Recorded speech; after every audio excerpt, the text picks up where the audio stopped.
Hi, everybody. Welcome again to another interesting lecture. On behalf of React 19, we have Dr. Jason Schuster joining us today. Dr. Schuster is a physical therapist who went on to receive a doctorate in physical therapy. He became interested in dry needling and received multiple certifications. He founded Intricate Art Spine and Body Solutions and is the company's president and lead instructor for all of the dry needling and manipulation courses. He spends his spare time traveling and fishing with his wife and partner, Angela. Please welcome Dr. Jason Schuster. Hey, thanks, Denise. Yeah, awesome.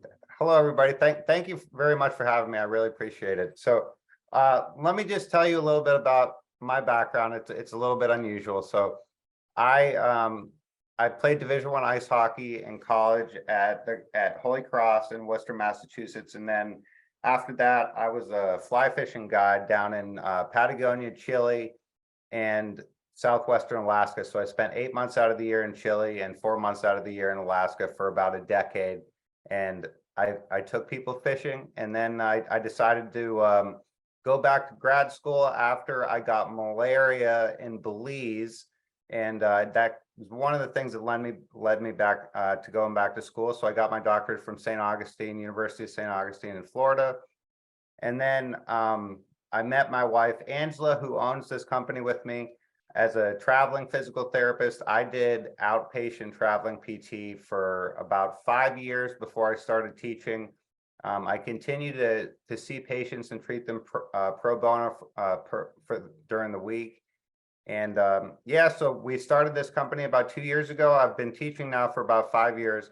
But like Denise said, what we teach is dry needling and spinal manipulation. So I think that those are the two most powerful tools that physical therapists have to regulate the autonomic nervous system towards homeostasis. So one of the things that I've seen throughout my career, but especially recently with the COVID vaccine problems, is there's so many people that I'm seeing, and this includes the other medical doctors and osteopaths and physical therapists that take my courses, and all the random patients that I'm seeing are having such unusual autonomic nervous system dysfunction problems. Like I had this young kid that got a hold of me from California just the other day, and he's in very, very good shape and has been having all these unusual pelvic floor problems where, just totally idiopathic for no real reason. And this is something that I've seen so frequently recently, is just the severe disruption of the autonomic nervous system, specifically, creating sympathetic hyperactivity and body-wide inflammation in so many areas. So one of the things that I really like to talk about in my classes for treating all types of physical therapy problems, but especially the unusual nervous system problems that have been occurring from this crazy vaccine, is really focusing on stimulating the parasympathetic portion of the autonomic nervous system to reciprocally inhibit the sympathetics. Because one of the things that we know about the spike protein and COVID and the vaccine is that it causes body-wide inflammation. So we can see that in blood tests with pro-inflammatory markers like the interleukins and tumor necrosis factor and all these different other things. So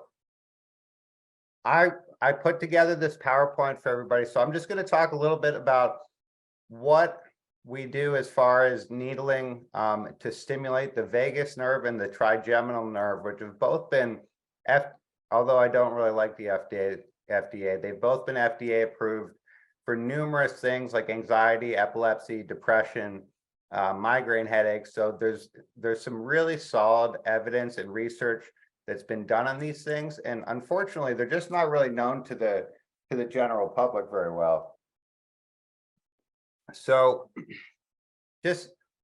I'm sure everybody on here understands all this stuff, but just for a quick overview, right? So most human beings that go to the doctor are going to be presenting with sympathetic hyperactivity, at least in physical therapy land, where we're primarily dealing with musculoskeletal problems. The vast majority of the issues that we see are either secondary to or a cause of sympathetic autonomic hyperactivity, right? So regular mental and physical stress, strain, and trauma cause sympathetic hyperactivity.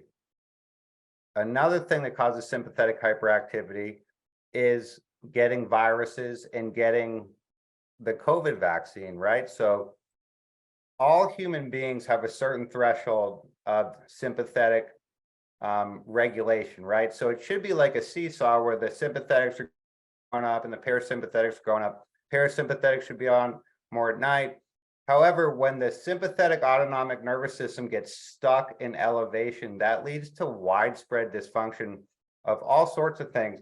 You know, it dysfunctions the hypothalamic pituitary adrenal axis, the gut-brain axis.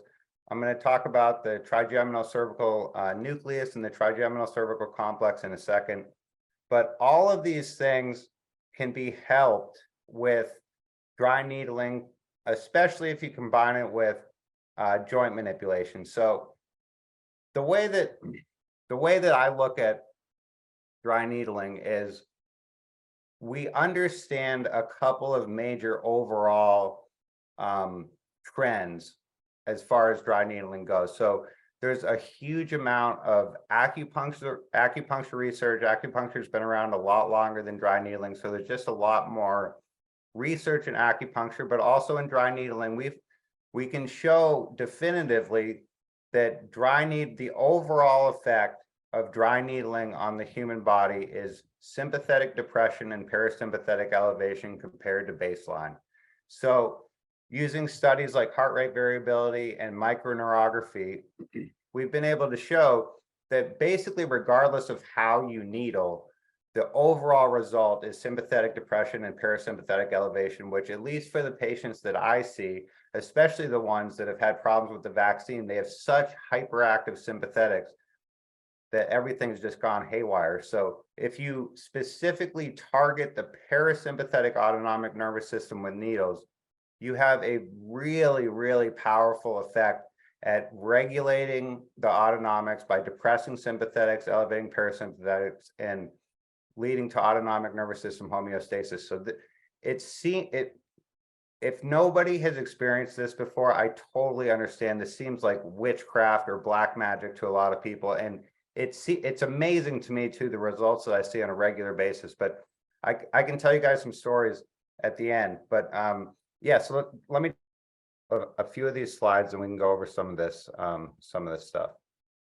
So the vagus nerve, as all of you guys know, is the primary nerve of the parasympathetic autonomic nervous system. So the vagus nerve innervates almost all of the organs. It innervates the heart, the intestines, comes out of the brainstem. There was a recent study that I just read that just came out that estimated that like 75% of all of the parasympathetic fibers in the human body are contained within the vagus nerve, right? And like 80% of the vagus nerve fibers are afferent. So the vagus nerve, its primary job is interoceptive awareness, right? So it tells our brain what's going on in our various organs, and it helps our brain regulate our body. So what happens with chronic sympathetic hyperactivity is that since the sympathetics and the parasympathetics act in kind of a conjoined fashion, when the sympathetics get hyperactive, which is what the vaccine is causing, right? So to me, it's incredibly arrogant and just amazingly incompetent as far as medicine goes. The way that this vaccine is supposed to work is it's telling our body how to produce certain things via RNA to turn them into proteins, and then we're assuming that we know how that's gonna work. But we don't. If you look at the side effect list for like ibuprofen, death is listed twice on there. So we don't even know how the human body works well enough to make relatively simple medications without side effects. So it's just the side effects of the vaccine are causing such an overreaction of the sympathetic nervous system, because it's forcing our body to produce poisons that it should never produce, that all sorts of things are dysfunctioning, including organs, reproductive systems. One of the things that I've seen the most as far as physical therapy goes is people with brain fog and like very unusual like nervous system deficits, where they're having a lot of ear ringing, like Raynaud's type symptoms, random neuropathies, and needling has been really, really effective for a lot of this stuff. So as far as the vagus nerve goes, there's three areas in the body that we can specifically target with needles. So for people that are unfamiliar with dry needling, just as a quick background, so we're using the same needles as acupuncture needles. So they're like 0.2 millimeter needles. I can grab one here in a little bit.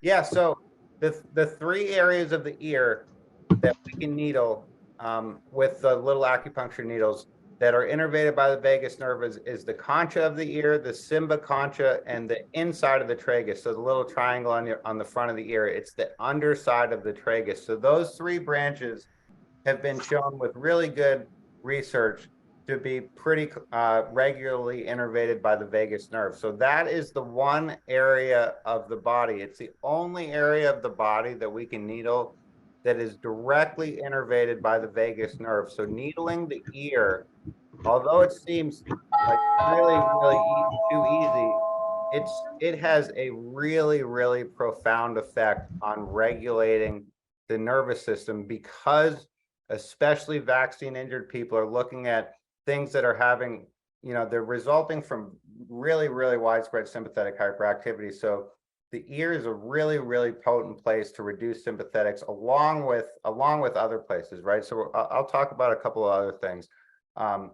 So it's just the way that I look at dry needling is it is the most potent tool that we have to reduce sympathetic hyperactivity, because it's the most powerful tool that we have to normalize soft tissue. So chronic sympathetic hyperactivity, one of the hallmarks of it, again, is chronic body-wide inflammation and chronic muscle tissue tightness and hypoxia. So with chronic sympathetic hyperactivity, we have way too much acetylcholine that's released. We have too little acetylcholine esterase release. The cells get chemically contracted. All the sarcomeres get bound together. There's too much intracellular calcium. There's too much epinephrine.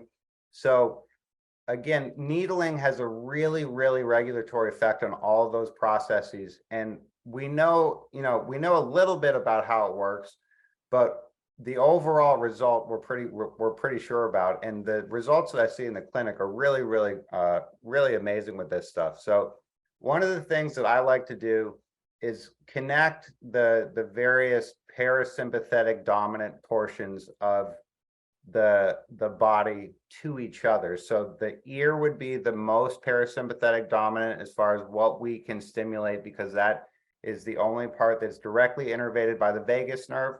But there's also the trigeminal nerve, the C2 spinous process, the base of the occiput, and the sacral plexus, which innervates all the pelvic floor muscles, right? So those are the parasympathetic dominant areas of our body. And there's been really, really solid research looking at all these things, especially the trigeminal and the vagus nerve stimulation. But so a couple of the other things that have been shown when you are targeting the vagus nerve in the ear is you get a widespread increase in beta endorphin release from the HPA axis. So with chronic sympathetic hyperactivity, beta endorphin, one of the strongest endogenous opioids that we've found so far in our body, that gets really inhibited. So that's one of the reasons that we have such an amplification of pain with sympathetic hyperactivity, is a decrease in beta endorphin level, along with tissue hypoxia, increased CO2 levels, and all this other stuff. So it really, really helps with pain reduction, which in and of itself helps reduce sympathetic hyperactivity. It also really decreases the amount of pro-inflammatory markers throughout the body. So there are in medical research and dry needling research and acupuncture research, a lot of the pro-inflammatory markers that are mentioned are some of the interleukins, like interleukin-1, interleukin-6, tumor necrosis factor alpha. So dry needling, especially vagus nerve stimulation, has been shown to really reduce body-wide and brain levels of these pro-inflammatory markers. So I just read this new study, and there's actually a lot of research, you guys. If you search on Google Scholar, there's a lot of research looking at vagus nerve stimulation, and they're talking about COVID-19 symptoms, but I think you can basically just transfer that to vaccine injury symptoms, and it would be the same type of thing. But there's some really good evidence of it working, and the reason is because it regulates the autonomic nervous system. So needling, especially the vagus nerve, turns on a couple of anti-inflammatory pathways. So one of them is the NRF2 pathway, which is an intracellular pathway that really helps improve mitochondrial function and intracellular cleanup and intracellular anti-inflammatory properties. So it works on so many neat levels that it really seems it seems so amazing to me that you get some of the results that you do with it. But so that's not all that I do when I treat people, right? So I incorporate vagus nerve needling and sacral needling and trigeminal nerve needling into whatever else I'm doing. So I try to basically, my overall goal is to remove as much aggravated pathologic tissue from the body as I can. So being a physical therapist, the things that I think about are things that I can treat, right? So with my skill set and the things that are in our scope of practice, and I think it's one of the most powerful things that anybody can do for a person as far as nervous system regulation goes, is remove as much pathologic tissue from the body as possible. And we know that needling is very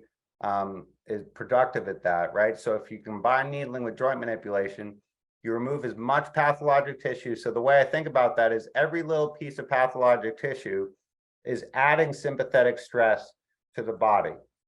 So what I'm trying to do is remove as much sympathetic stress from the body so I can allow the brain and the body and to heal themselves and each other. So I think as far as the vaccine goes, the problems that people are having have been getting worse and getting more, I guess, more common, is that unless there's something specifically done to target the autonomic nervous system and try to regulate it back to at least a reasonable threshold where it can self-regulate again, the problem is once it gets stuck so far in sympathetic hyperactivity, it loses the ability to self-regulate, and then it just gets out of control. So these are just a couple of pictures, again, of the places that I needle in the ear, and this would be like the sacral plexus S2 to S4.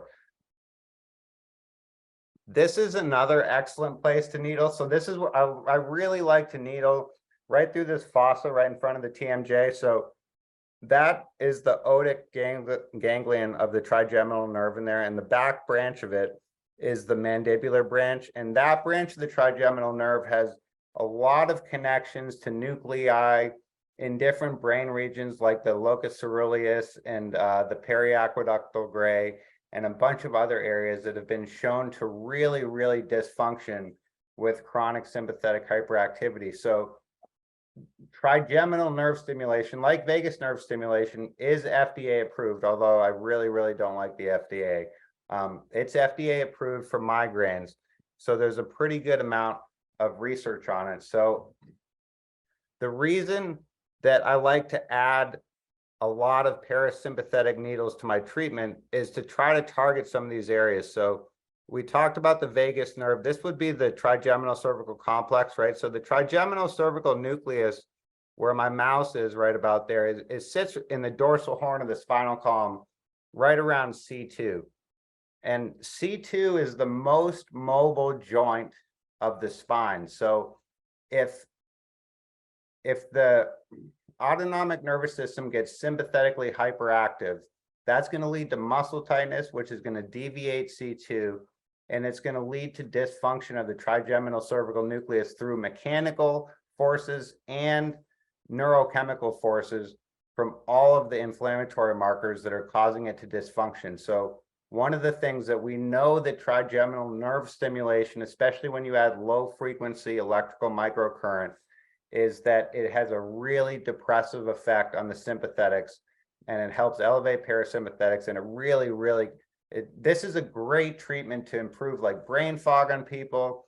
I've had really excellent results treating this area for people with dizziness or headaches or ear ringing. I've had so many people with ear ringing after the vaccine. So yeah, this is just a quick outlook of the three branches of the trigeminal nerve. So the ophthalmic and the maxillary branch are sensory only. The mandibular branch is the branch that I really like to target. And again, they have nuclei in various brain centers that are very important. Like the locus coeruleus is a major adrenaline controller center in the brain. So when the trigeminal cervical nucleus gets hyperactive, we get a lot more epinephrine release, a lot more cortisol release, and that really has an overall dysfunctional effect on the body. And again, we know that needling, especially if you target the parasympathetics, has an overall depressive effect on the sympathetics, which regulates all of these neurotransmitters and hormones.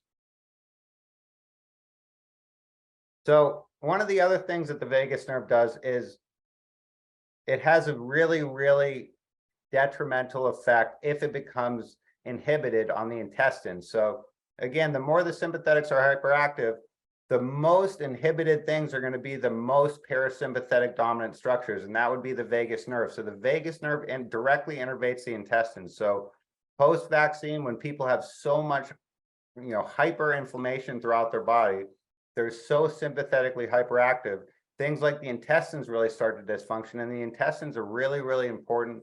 They produce about 95% per weight of the serotonin in our bodies, right? So we don't know for sure exactly what it's doing down there, but we know that the gut microbiome and gut mobility and motility have a really potent effect on mental health as well. So mental health is another really excellent thing that dry needling helps with, especially if you treat the body as a whole unit rather than looking at specific sections with the overall goal of reducing sympathetic stress. You can really get some cool results from it.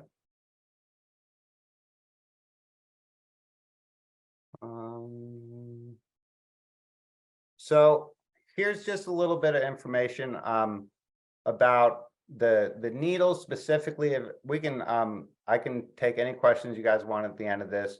But one of the things that I recommend that all of my patients do is, now you have to take this with a grain of salt, because it kind of depends on the patient. But if I don't think they're crazy and I don't think they're going to do anything nuts with the needles, I'll give them some small little needles to put in their ears every day.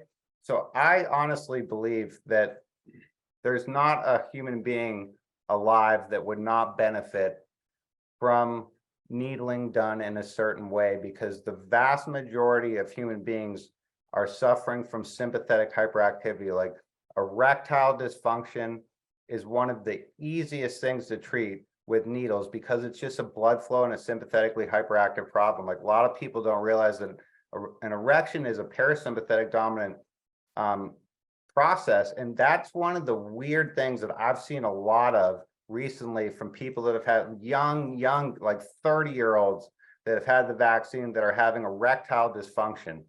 And I've had a lot of success treating that by treating the pelvic floor muscles specifically, again, along with targeting the parasympathetic autonomic nervous system. So putting needles in your ears is super easy. There's one company, that Sarin, that they make it's like a little tack. It's like 1 millimeter by 0.1 millimeters and a little piece of tape. and you can stick it in the various parts of your ear that the vagus innervates, and it's really, really effective. It helps with sleeping problems. There's really good research on vagus nerve stimulation, and I've personally seen this numerous times with patients of mine with type 1 diabetes. It helps with insulin resistance. Again, because it is specifically targeting the nervous system, the benefits it have are so widespread because, as far as I understand, at least, there's no medical impairment that does worse with a more autonomic or a more homeostatic autonomic nervous system. So the more homeostasis we have, as far as I understand, the better every medical impairment that people suffer from is. And it just so happens that the vast majority of those impairments involve sympathetic hyperactivity. So needling the ears and the other parasympathetic dominant places are so helpful. All right, so I don't need to go over this too long. I just have some diagrams in here about the vagus nerve. Again, I'm sure all the people in here know this, but the vagus, it innervates actual arterial vasculature. Here's some other stuff about some of the neurotransmitters, and then here's just some stuff that they're looking at as far as vagus nerve research goes. They're looking at it for irritable bowel syndrome. There's a couple of brand new studies that just came out about vagus nerve stimulation for post-stroke patients and upper extremity problems. And again, I think this is all specifically related to the COVID vaccine problem, because the way that I look at it is, I'm trying to do what I can for the nervous system. So all of these problems are at least significantly related to sympathetic hyperactivity. So I honestly believe that by removing as much pathologic tissue and putting joints back into proper position, especially the upper cervical spine, along with targeting the parasympathetic autonomic nervous system, you allow the body to do what it does best and heal itself, right? So we're just removing inhibition from the body's ability to fix itself. So I think that's one of the reasons that it just seems to work so awesome. So that's it. I could go on forever on that, but I think that's probably enough. Thank you, Jason. So there are a few questions in the chat. I don't know if you can see them, but I'll read them. Okay. Here, I'll stop share. There you go. So one question is, how do you find someone local who does this? And someone had brought up that it's not possible in every state for a physical therapist to do this. Yeah, that's a very, very good point. So yes, there's 5 states in the United States where physical therapists cannot do dry needling. So it's New York, California, Oregon, Washington, and Hawaii. New Jersey was the most recent one that switched. So they are all going to switch, because just very, very quickly, the problem was up until 2020 that the acupuncture boards were suing all the other medical people that were using acupuncture needles, saying that we were doing acupuncture. So in 2020, the AMA and Medicare made 2 specific CPT codes for dry needling and said that it's different from acupuncture. So right now, it's just kind of the process of the government and the regulatory boards reversing some of the rules that they had. But so 45 states, it's legal. And as far as finding people, I'm more than happy. I can give it to you, Denise, or whoever. I teach every weekend. I've been teaching for the last 6 years.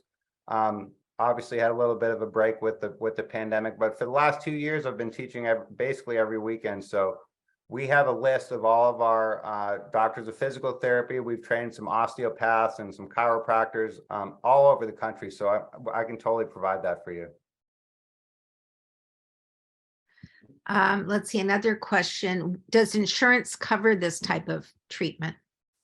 So not usually. So insurance doesn't typically cover dry needling, unfortunately. So what most physical therapy clinics do is they either they'll take insurance for whatever else the people are receiving, and they'll charge an extra cash price for the needling, or they'll just include it in the treatment and not require any extra payment. So it really just kind of depends on the clinic that you go to. Some of them are cash only.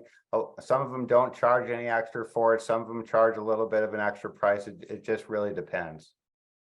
What kind of prices do they charge? Just out of curiosity. So for like if you're going to a physical therapy clinic that takes insurance and then charges an extra cash fee for the needling, it's typically anywhere between like $35 and $50 or so. If you go and you're paying just cash for like a cash only physical therapy clinic, usually around $100 or so. Okay. And is there a forum to follow? Yeah, so if you guys want to go on LinkedIn is where we have our I post most of my stuff on LinkedIn, and we have a LinkedIn group there where I post a lot of my articles. So if you go to our website here, can I share my screen again? Yes. Can you do it, or do I have Yeah, to do it? yeah, I got it. Here, let me pull up our website here. So here's our website. And if you go to the blog section on our website, I think I've got like 80 articles here. But I have a lot of different articles on dry needling, like how to combine it with joint manipulation for pelvic floor problems. The pelvic health is one of the things that I really like to focus on. So I talk a lot about that, like neuropathy and things like that. And then if you go to our homepage, at the very bottom, we have links to our social media. So if you go to LinkedIn there, we have a business page there, and then we also have a little group that you can join. But I post stuff there all the time.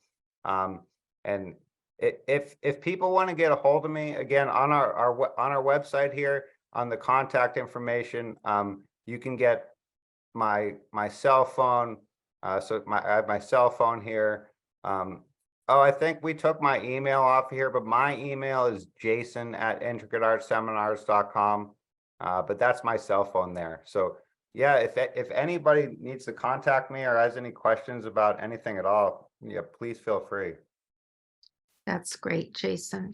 Another person asks, I had a bad reaction to acupuncture prior to the vaccine. How would I know if dry needling is safe for me? Yeah, so I guess my first question to that would be, what was the reaction? But I'm just going to guess that the reaction was like probably a vasovagal type response.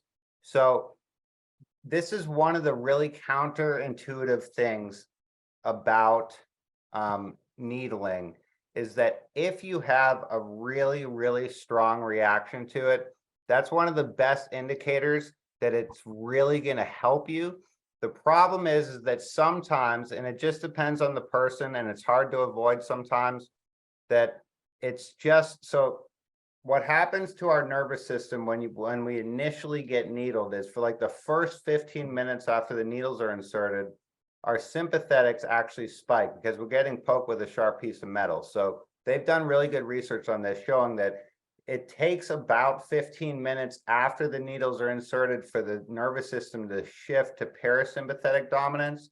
So if somebody comes in like a fibromyalgia state, or somebody that has like really high sympathetic activity, that initial autonomic sympathetic spike can put you over the edge a little bit and cause you to go vasovagal. So although it's uncomfortable, it's just a sign that, so what happens is, since the sympathetics go up too fast, too high, people start to feel really uncomfortable, but that's a good indication that people are reacting strongly to the needling. So if you just continue with the treatment and maybe take it a little bit slower in the future, again, it's hard for me to say without knowing what they did, but that's typically what happens, but it's not a negative sign.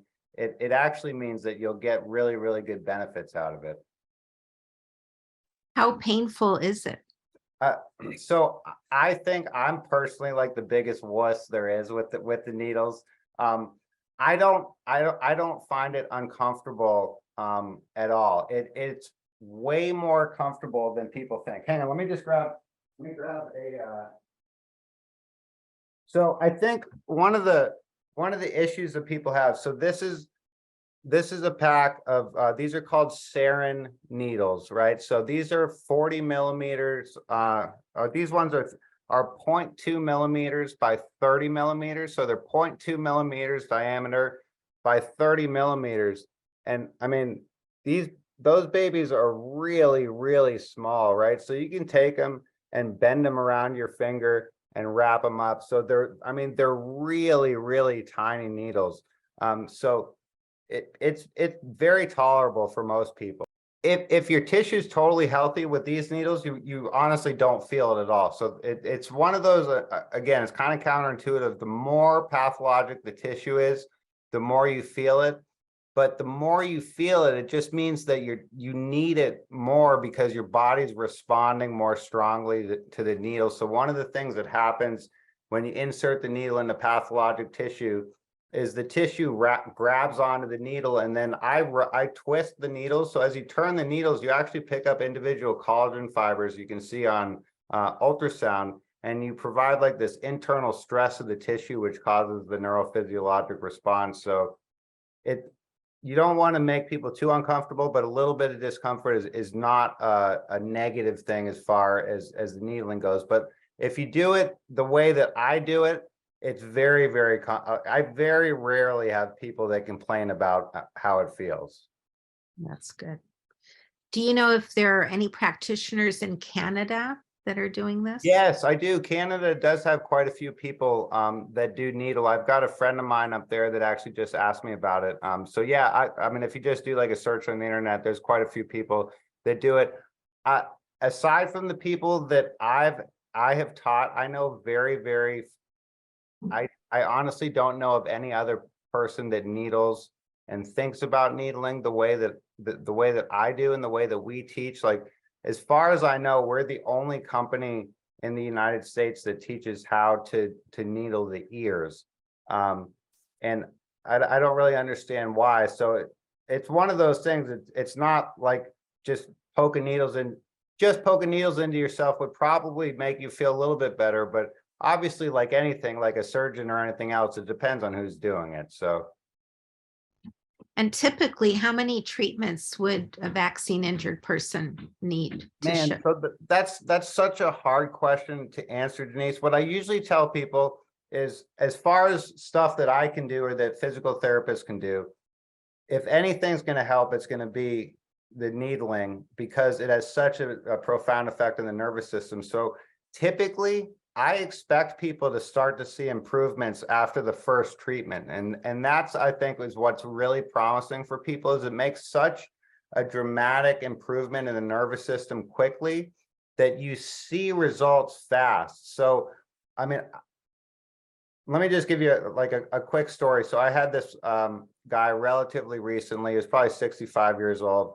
He had and this wasn't vaccine related, but it was from shingles. And I see this with vaccine injured people too. So he had shingles in his left glute, very, very good shape guy, developed debilitating neuropathy in his leg and was in a wheelchair for like the last year and a half. And him and his wife read one of my articles and got a hold of me. And they were desperate, and they had done all the correct things. I mean, gone to all the correct doctors, tried gabapentin and all these medicines, and nothing really helped. So those are the people that I actually get the most excited that I can probably really help, because they've almost never tried dry needling. So again, like what I talked about, is I just think about it is that the shingles, whatever it did to this dude, made his sympathetic nervous system go into overdrive, and his body just lost the ability to self-regulate. So he was disabled for almost 2 full years, and they flew out to see me in Nebraska, and I treated him the same way that I would treat somebody with post-COVID symptoms. And in 3 days, he was 90% better. They came out to see me twice more, and they're good friends of mine now. It's been a couple years, and and he hasn't had any problems. And I've helped people. I helped a guy with that had vaccine related hearing loss recently that I was able to fix in a weekend of dry needling classes. So again, like I don't know exactly how it's happening, but I just approach it as whatever this is, whatever's going on, if there's no specific obvious cause, the thing that I can do the best to maximize the chance of that healing is to regulate the nervous system as much as I can. And it's so effective, especially if you go about it the way that I think that I do it. It's really awesome. And it's extremely safe. The only, like, as far as I'm concerned, there's no negative side effects to it aside from maybe a little bit of discomfort. It doesn't work for absolutely everybody, but I think if you do it correctly, it works for just about everybody. Are there any contraindications, like people who have Yeah, heart problems, heart arrhythmias, sure. pacemakers, things like that? So people with heart problems, in my opinion, it's actually an indication for needling. So that's another thing that vagus nerve stimulation has been looked at, is for people with heart arrhythmias. It's very helpful for that. As far as absolute contraindications to needling goes, there's only a couple per the literature. So one of them is first trimester of pregnancy, just because I think the most spontaneous problems happen at that state. Obviously, somebody with like hemophilia, if they have an active infection or sepsis or tetanus or something like that.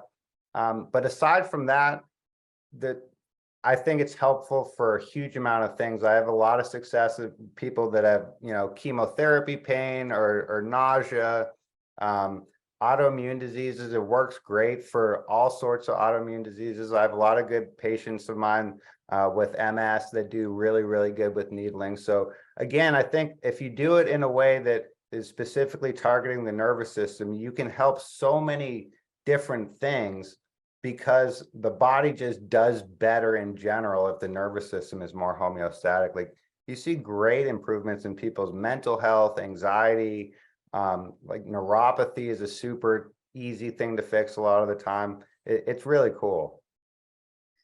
How long do the benefits usually last for? So that's the cool thing, is that unless there's an underlying pathology, the way that I look at it is, if you can remove enough stress from the nervous system and allow the body to regulate itself, barring some type of underlying, pathology that's going to cause recurrence, it gets better and it stays that way. Like that guy with shingles that I told you about, that was a couple of years ago. I haven't treated him with needles since then. He's never had a problem.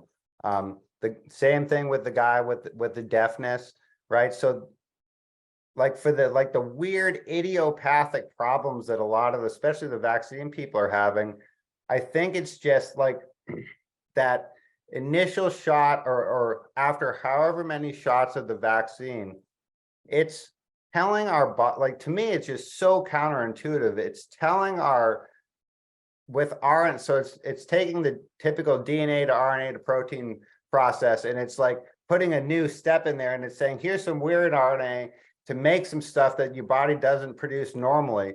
To me, there's like absolutely no question that could do nothing but weird, bad stuff, because we do not understand how we can't even cure autoimmune diseases or cancer. Like, if we could do that, maybe we could come up with a vaccine that worked that way that would be legitimate. But so the way that I look at it is, because it's telling our body to do something so unnatural, that the sympathetics just go way over the edge, and then everything else dysfunctions. So I think if you can get the nervous system back to a regulatory enough level, you can really have a lot of success with people.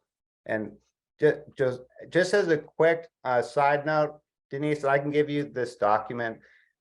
There's a handful of supplements that I've had a lot of good success with my patients. So vitamin D, I'm sure everybody knows about that. Super helpful for the immune system. Fish oils, resveratrol, I found to be very helpful for people, especially with COVID symptoms. And then One of the other ones that I really like is NMN, nicotinamide mononucleotide. It helps amplify the NAD plus levels inside of our cells. I've had really cool success with that one too. So I think trying to combine like that type of stuff with dry needling and obviously staying healthy and eating well and all that stuff. But I've had some really good success with it. We have a couple more questions here. Do many vaccine injured seek out dry needling? I've seen it a lot more recently. I mean, obviously this is a relatively recent problem.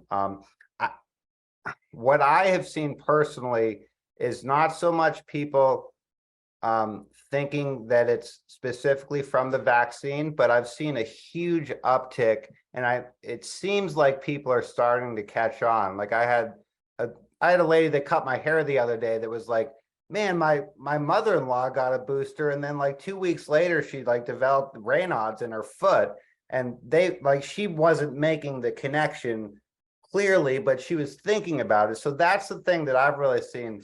I think you mentioned, Denise, like I've seen so many people that have been recently diagnosed with like POTS syndrome and dysautonomia and just all this, it's just completely out of the blue.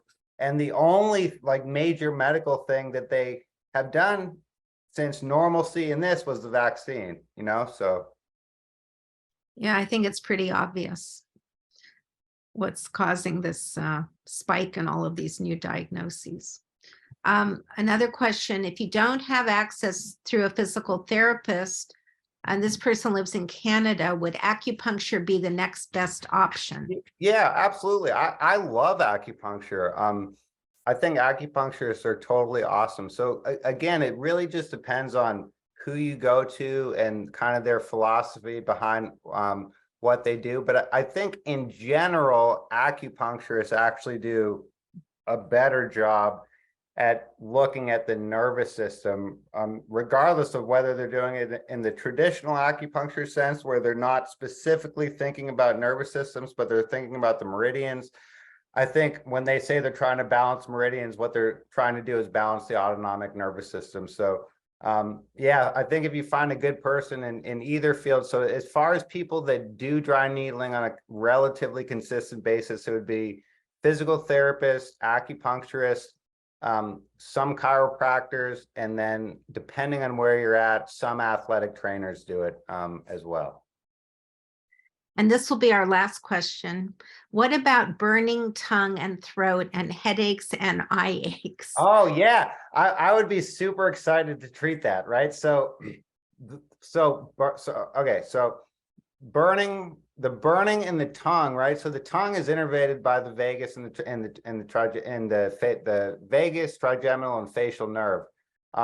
The throat and the esophagus is innervated by the glossopharyngeal nerve, which is cranial nerve number 9. That's another parasympathetic nerve. So again, I think that the reason, and my wife had this when she got regular COVID. Thank goodness neither of us got the vaccines, but I think that people are having problems with that stuff again, is because the sympathetics are going so hyperactive so fast that the things that get the most inhibited when sympathetics get hyperactive are the most parasympathetically innervated structures. So the glossopharyngeal nerve and the vagus nerve are two of the most dominant parasympathetic nerves in our body. So those nerves are going to be inhibited so much that that's something I commonly see improve with people is, especially when you treat the vagus nerve, a lot of the thing one of the comments that people make a lot is it feels like my throat is tingling, and that's because you're activating the parasympathetic nervous system and you're getting blood and just more normalcy in those tissues. I know a lot of people complain of like a globus type sensation in their throat, trouble swallowing. Sure. And again, it's specifically from the sympathetics being too elevated. Okay, well, this sheds a lot of light on what we're experiencing. So I think to sum it up, this is a treatment that we all should consider. And I think if we're looking for a good person to do it, or perhaps to visit you to have it done. Absolutely. I'm contact you. more than happy to help anybody out there. Like I said, I just treat people for free during the week. So right now we're in Wisconsin. I have people fly out to me from all over the country to get treatment. I just had somebody from California. I've had people from Florida. So wherever I'm at, I'm happy to have people come during the week. I'm usually teaching on the weekends, and if not, I can refer you to anybody that we've taught. I have lots of people that we've instructed all over the country. That's really great.